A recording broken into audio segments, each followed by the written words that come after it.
Welcome to PG recipe. ಗೋಧಿ ಹಿಟ್ಟಿನ ಪುರಿ ಪುಟಾಣಿ ಹಿಟ್ಟಿನ ಚಟ್ನಿ ಮಾಡಲು ಬೇಕಾಗುವ ಸಾಮಗ್ರಿಗಳು: 2 ಕಟ್ಟು ಮಾಡಿದ ಈರುಳ್ಳಿ, ಕೊತ್ತಂಬರಿ, ಅರಿಶಿನ ಪುಡಿ, ಸ್ವಲ್ಪ ಬೆಲ್ಲ, ಮೊಸರು, 1 ಕಪ್ ರವೆ, ಅರ್ಧ ಕಪ್ಪಿಲೆ 3 ಕಪ್ಪು ಗೋಧಿ ಹಿಟ್ಟು, 1 ಕಪ್ಪು ಪುಟಾಣಿ, 7-8 ಹಸಿಮೆಣಸಿನಕಾಯಿ, ರುಚಿಗೆ ತಕ್ಕಷ್ಟು ಉಪ್ಪು, ಜೀರಿಗೆ, ಸಾಸಿವೆ, ಕರಿಯಲಿಕ್ಕೆ ಎಣ್ಣೆ. ಪಾತ್ರೆ ತೆಗೆದುಕೊಂಡು ಅದಕ್ಕೆ ರವೆ ಹಾಕಿ, ರವೆಗೆ ಸ್ವಲ್ಪ ಉಪ್ಪು, ಎಣ್ಣೆ ಹಾಕಿ ಮಿಕ್ಸ್ ಮಾಡಿಕೊಳ್ಳುವುದು. ಎಣ್ಣೆ, ಉಪ್ಪು ಎಲ್ಲ ರವೆಗೆ ಮಿಕ್ಸ್ ಆದ ನಂತರ ಸ್ವಲ್ಪ ಸ್ವಲ್ಪ ನೀರು ಹಾಕಿ, ರವೆ ಹೀಗೆ ಮಾಡುವುದರಿಂದ ಸ್ವಲ್ಪ ನೆನೆಯುತ್ತದೆ. ರವೆ ಪುರಿ ಹಿಟ್ಟು ಸರಿಯಾಗಿ ಅದಕ್ಕೆ ಬರುತ್ತದೆ. ನಂತರ ಗೋಧಿ ಹಿಟ್ಟು ಹಾಕಿ ಒಟ್ಟು ಮಿಕ್ಸ್ ಮಾಡಬೇಕು. ಒಟ್ಟು ರವೆ ಜೊತೆ ಮಿಕ್ಸ್ ಮಾಡಿ ಸರಿಯಾಗಿ ಮಿಕ್ಸ್ ಮಾಡಿ, ನಂತರ ಸ್ವಲ್ಪ ಸ್ವಲ್ಪ ನೀರು ಹಾಕಿ ಹಿಟ್ಟನ್ನು ಚಪಾತಿ ಹಿಟ್ಟಿನ ಹದಕ್ಕಿಂತಲೂ ಸ್ವಲ್ಪ ಗಟ್ಟಿಯಾಗಿ ನಾದಿಕೊಳ್ಳಬೇಕು. ಈ ಹದದ ರೀತಿಯಲ್ಲಿ ನಾದಿಕೊಂಡು ಅದಕ್ಕೆ ಸ್ವಲ್ಪ ಎಣ್ಣೆ ಹಾಕಿ ಒಂದು ಪಾತ್ರೆ ಮುಚ್ಚಿಡಬೇಕು.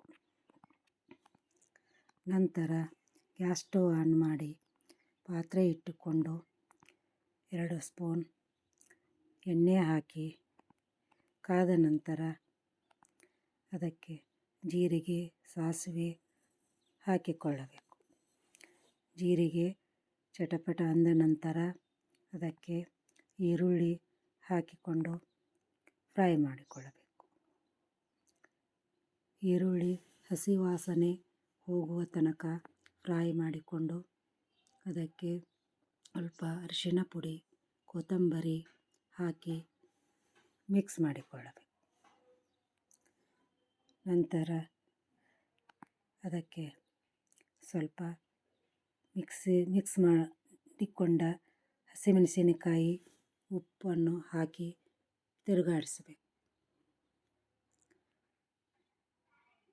ಹಸಿಮೆಣಸಿನಕಾಯಿ ಹಸಿ ವಾಸನೆ ಹೋಗುವ ತನಕ ಬೇಯಿಸಿಕೊಂಡು, ನಂತರ ಒಂದು ಪಾತ್ರೆಗೆ ರುಬ್ಬಿಕೊಂಡ ಪುಟಾಣಿಯನ್ನು ಹಾಕಿಕೊಳ್ಳಬೇಕು. ಅದಕ್ಕೆ ಮೊಸರು, ಬೆಲ್ಲ ಹಾಕಿ ಅದಕ್ಕೆ ಸ್ವಲ್ಪ ನೀರು ಹಾಕಿ ಮಿಕ್ಸ್ ಮಾಡಬೇಕು. ಚೆನ್ನಾಗಿ ಮಿಕ್ಸ್ ಮಾಡಿ ಸ್ವಲ್ಪ ಕಟಿಯಬೇಕು. ಕಟಿಯೋದರಿಂದ ಅಷ್ಟು ಏಕಾಕತ್ರಿ. ಏಕಾಗಿಂದ ಅದನ್ನು ಆರಿದ ಒಗ್ಗರಣೆಗೆ ಹಾಕಿ ತಿರುಗಾಡ್ಬಿಡ್ಬೇಕು.